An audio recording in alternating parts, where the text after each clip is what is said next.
I recently discovered this family. They're called the Antinori family. And the family is famous for making wine in some of the most prominent places in Italy. They have wineries all over the world, and they're the oldest wine family existing today. I asked myself, why is it that, that family, the Antinori family, was able to, secure over 100 years of success. They have real estate, they have restaurants, they have, the net worth is up there. So I wanted to just talk about, maybe some things that I found that maybe you can use in your day-to-day life. So I took my kid out of homeschool. My son does not enter public school no more.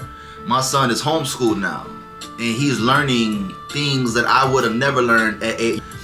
Being able to, make my son a part of my family business is more important than sending him to public school, because if you study the Antinori family, the entire family knows about wine. After the establishment of the business, you still have, family members that wasn't even born, coming in and contributing to the Antinori family wine, and making it something that is, the world knows about. No different than Sam Walton. Sam Walton being able to establish Walmart and then make his entire family, probably some of the richest people in the world, and he's not even here no more.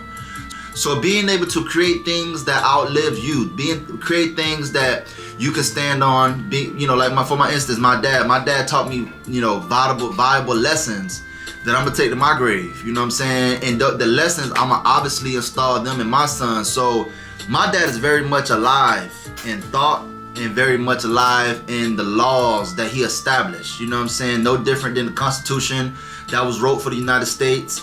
Those laws and those policies were established over 100 years ago, over 150 years ago, but people still follow the thought of something that was laid down. Just like the concrete we stand on, we're able to walk on that, so we're able to walk on something that was laid down. I just visited Manhattan not too long ago for the first time, and it inspired me to, own a condo in Manhattan. And you gotta have a big bag to own a condo in Manhattan. So being able to establish myself, being able to set my family up, being able to create something that outlives me. The goal isn't to live forever. The goal is to create something that outlives me. Remember, do not cast your jewels amongst swine, because, everybody don't deserve your time. Everybody don't deserve to hear you speak.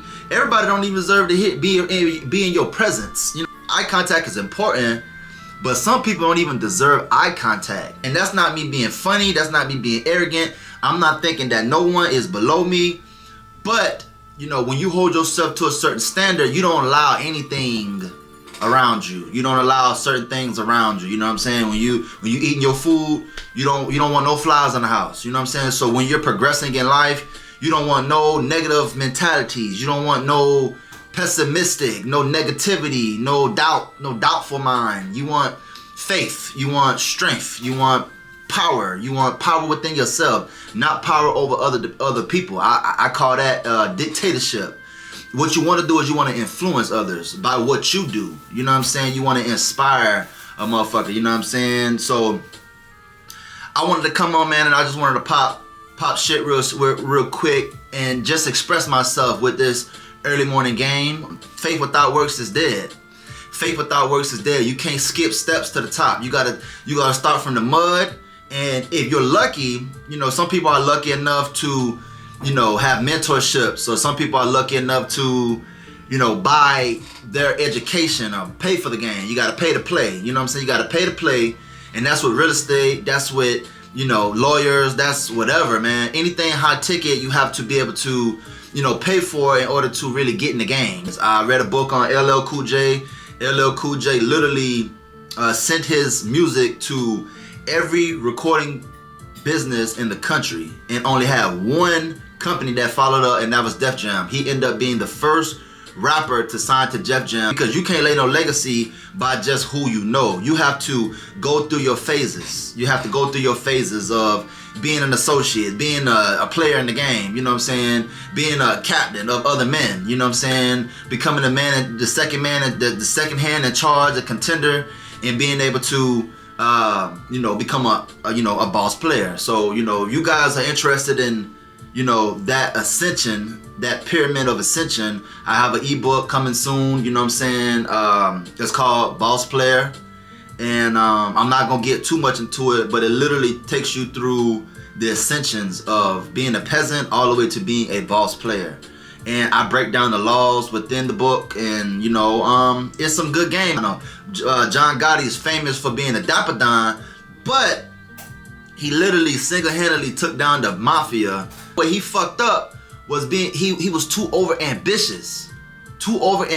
He didn't know when to pull back, when to how to go about it in another way. Now, did it work? It worked, because he became the Don, but he literally destroyed a whole empire.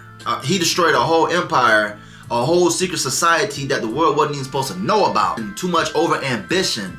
Ain't nothing wrong with being ambitious, but you have to be able to, control it. Just like riding on the road, it's a speed limit. You got to be able to stick to your speed limits, and you got to stay in your lane until your time comes. Back to the Antinori family building a 100-year business. How did they build the business? Because they established family members directly into the business to learn the business. Like, soon as one generation dies or passes off or whatever, gets too old, you got the youngins coming in right behind you, learning the business. It's not scattered all over the place. Everybody, you got a lawyer over here, you got a doctor over here. Everybody was into the wine business, just like the Jackson 5.